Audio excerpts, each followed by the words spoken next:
Good morning students, आप सभी का स्वागत है DKP एकेडमी में। मैं दीपक कुमार आप सभी का स्वागत करता हूं। आज के इस वीडियो में हम अध्याय 14 वृत्त का त्रिज्याखंड एवं चाप की लंबाई इसे पढ़ेंगे। ओके, तो देखिए सबसे पहले समझते हैं कि वृत्त क्या होती है। ओके, तो देखिए वृत्त का क्या परिभाषा है। वृत्त उस बिंदु का परिपथ है। वृत्त क्या है? उस बिंदु का परिपथ है जो इस प्रकार गमन करता है कि उसके एक निश्चित बिंदु से दूरी सदैव अचल बनी रहती है। ओके, तो वृत्त क्या है? एक बिंदु है। इस बिंदु से एक निश्चित दूरी पर, ठीक है, एक निश्चित दूरी पर एक परिपथ है, ठीक है, यानी कि एक पूरी तरह से गोला है, एक परिपथ है जो कि इस बिंदु से एक निश्चित दूरी पर क्या करता है? गमन करता है। ओके, इस निश्चित बिंदु को वृत्त का केंद्र तथा केंद्र से चर बिंदु तक की दूरी वृत्त की त्रिज्या कहलाती है। ओके, ये जो निश्चित बिंदु है, इस बिंदु को क्या कहेंगे? इस बिंदु को हम केंद्र कहते हैं। और इस केंद्र से ये जो परिपथ है यहाँ तक की दूरी को हम त्रिज्या कहते हैं, यानी कि जो OP है ये क्या है? आपका त्रिज्या। ठीक है, तो केंद्र से जो परिपथ है यहाँ तक की दूरी को हम क्या कहते हैं? त्रिज्या कहते हैं। ओके, और चर बिंदुओं का समुच्चय परिधि कहलाता है। और ये जो आपका परिपथ बना हुआ है एक निश्चित दूरी से केंद्र से, ये जो आपका परिपथ बना हुआ है ये आपका क्या कहलाता है? ये आपका परिधि कहलाता है। ओके, इतना समझ में आया सबको? तो यहाँ पर देखिए ये जो वृत्त का केंद्र है इसे हम क्या कहेंगे? इसे हम केंद्र कहेंगे। ठीक है, जो सेंटर से केंद्र कहेंगे। और ये जो आपका परिपथ बना हुआ है ये आपका परिधि कहलाएगा। क्या कहलाएगा? परिधि। ओके, और ये जो केंद्र है और केंद्र से लेकर के जो परिधि तक के बीच का दूरी है इसे हम त्रिज्या कहेंगे। क्या कहेंगे? त्रिज्या। अब देखिए वह सरल रेखा जो केंद्र से होकर जाती है और जिसके सिरे वृत्त की परिधि पर होते हैं वृत्त का व्यास कहलाता है। क्या कहलाता है? वृत्त का व्यास, यानी कि वह रेखा जो केंद्र से होकर के जाती है और जिसका सिरा वृत्त की परिधि पर होती है, यानी कि यहाँ होती है और यहाँ होती है, यहाँ पर क्या कहलाता है? जो आपका व्यास कहलाता है। ये जो रेखा है ये क्या है? ये आपका व्यास की रेखा है। ओके, ये क्या है? ये रेखा जो है आपके व्यास की रेखा है। वृत्त की एक परिधि से होते हुए केंद्र से होकर वृत्त की दूसरी परिधि तक जो जाती है आपका क्या कहलाती है? जो आपका व्यास कहलाती है। आया समझ में? तो आपका व्यास है। तो वृत्त का व्यास जो है त्रिज्या का दुगना होता है। आपका त्रिज्या क्या होती है? केंद्र से लेकर के जो परिधि है यहाँ तक की दूरी जो है आपका त्रिज्या कहलाती है। और व्यास जो है आपका दोनों साइड, ठीक है, जब परिधि को छुएगा और केंद्र से हो करके कोई रेखा जाएगा उसे हम व्यास कहते हैं। तो व्यास जो है आपका क्या होगा? त्रिज्या की दुगनी होगा। ओके, तो वृत्त का व्यास बराबर क्या होगा? 2 इंटू त्रिज्या, यानी कि त्रिज्या का दुगनी होगा। ओके, आया समझ में? तो हमने वृत्त से संबंधित क्या क्या चीज पढ़े? हमने पढ़ा केंद्र। वृत्त का केंद्र को हम केंद्र बिंदु कहते हैं। ओके, और इस केंद्र बिंदु से एक निश्चित दूरी पर, ठीक है, एक निश्चित दूरी पर अगर एक परिपथ बनाया जाए इसके चारों ओर तो ये आपका परिधि कहलाता है। वृत्त के केंद्र से परिधि तक की दूरी को हम त्रिज्या कहते हैं। और अगर कोई सरल रेखा जिसका एक सिरा वृत्त की परिधि पर, दूसरे सिरा वृत्त की दूसरी साइड पर और जो केंद्र से होते हुए गुजरे, इस सरल रेखा को हम क्या कहते हैं? वृत्त का व्यास कहते हैं। ओके, वह सरल रेखा जो वृत्त के केंद्र से होकर जाती है जिसके सिरे वृत्त की परिधि पर होती है उसे हम व्यास कहते हैं। ओके, तो हमने इसमें 3 चीजें पढ़ा: केंद्र, त्रिज्या, परिधि और व्यास। ओके, इन चारों चीजों को याद रखना, खास करके इसको वृत्त का व्यास बराबर क्या होता है? 2 इंटू त्रिज्या। ओके, अब हम वृत्त की परिधि क्या होती है, उसका मान क्या होगा, इसे समझेंगे। तो देखिए क्या है वृत्त की परिधि? विभिन्न त्रिज्याओं वाले वृत्तों की परिधि और उसके संगत व्यास में अचल अनुपात होता है। ओके, तो जैसे कि कोई क्या है? कोई वृत्त है, तो वृत्त की जो परिधि है, ओके, परिधि यानी कि ये वाला ये परिधि है, और जो इसका व्यास है, व्यास यानी कि क्या? जो केंद्र से होकर के जो सरल रेखा जाती है इसका एक सिरा आपके परिधि पर और दूसरी सिरा इस परिधि पर होता है। ठीक है, तो आपका व्यास कहलाता है। तो वृत्त की परिधि और व्यास इन दोनों के बीच एक अनुपात होता है। अनुपात क्या है? परिधि बटे व्यास। ठीक है, इन दोनों के बीच एक अनुपात होता है। इस अनुपात को हम ग्रीक अक्षर पाई से व्यक्त करते हैं। किससे व्यक्त करते हैं? पाई से। ओके, यानी कि परिधि बटे व्यास बराबर क्या होता है? पाई होता है। क्या होता है? परिधि बटे व्यास बराबर पाई होता है। ओके, अब देखिए यहाँ पर ये जो व्यास है, व्यास को हम क्या लिख सकते हैं? 2 इंटू त्रिज्या, क्योंकि व्यास बराबर क्या होती है? व्यास बराबर होती है 2 गुणित त्रिज्या, है ना। जो व्यास है वो क्या है, त्रिज्या का दुगना है, इसलिए व्यास के स्थान पे हम क्या लिख सकते हैं, 2 इंटू त्रिज्या। ओके, अब देखिए अगर हम त्रिज्या को, ठीक है, त्रिज्या को अगर हम आर से जो है डिनोट करते हैं, इसे आर मानते हैं, तो क्या होगा आपका यहाँ पास, परिधि बटे 2 इंटू आर होगा बराबर पाई। ठीक है, बराबर क्या होगा, पाई होगा। ये जो परिधि बटे जो व्यास है इसे हम क्या करते हैं, पाई से जो है प्रदर्शित करते हैं। ओके, और ये जो परिधि बटे व्यास है इसे हम क्या लिख सकते हैं, परिधि बटे 2 इंटू त्रिज्या बराबर पाई। ओके, अब देखिए जो त्रिज्या है इसे हम क्या मान लिए, आर, इसे हम क्या लिख सकते हैं, परिधि बटे 2 इंटू आर बराबर पाई।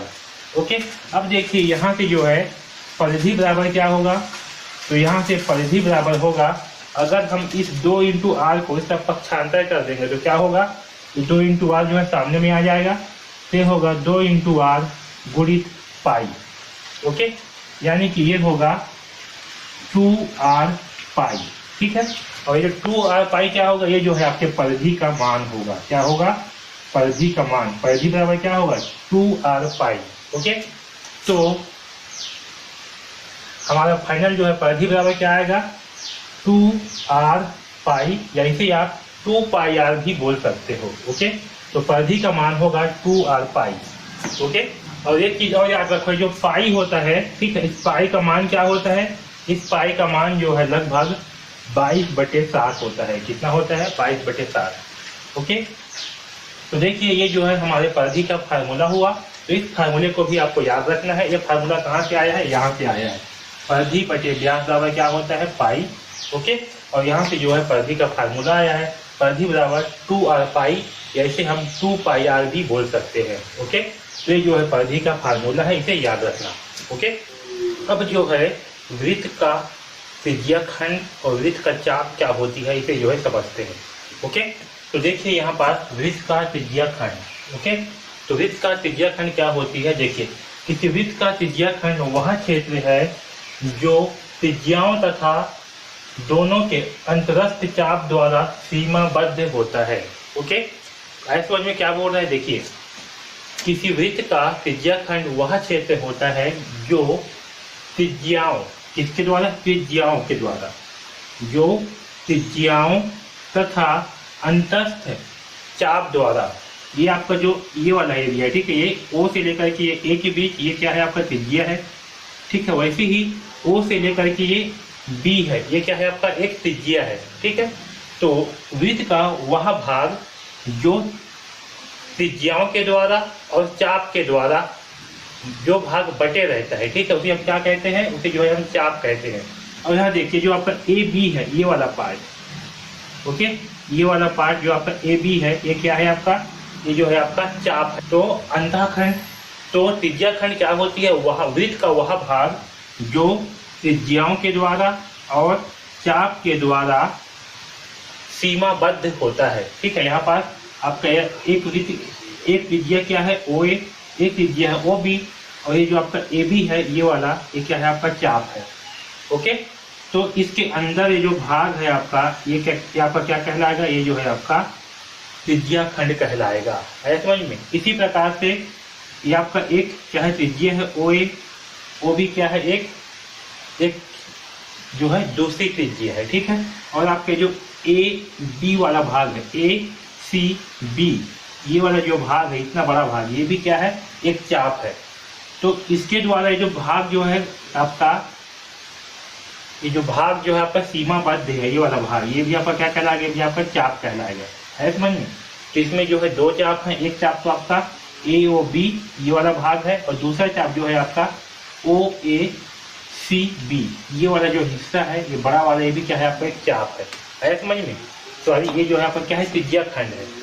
ओके, तो देखिए वृत्त का त्रिज्या खंड क्या होती है, किसी वृत्त का त्रिज्या खंड वह क्षेत्र जो त्रिज्याओं तथा दोनों के अंतरस्थ चाप द्वारा सीमाबद्ध होता है। यानी कि दो त्रिज्या,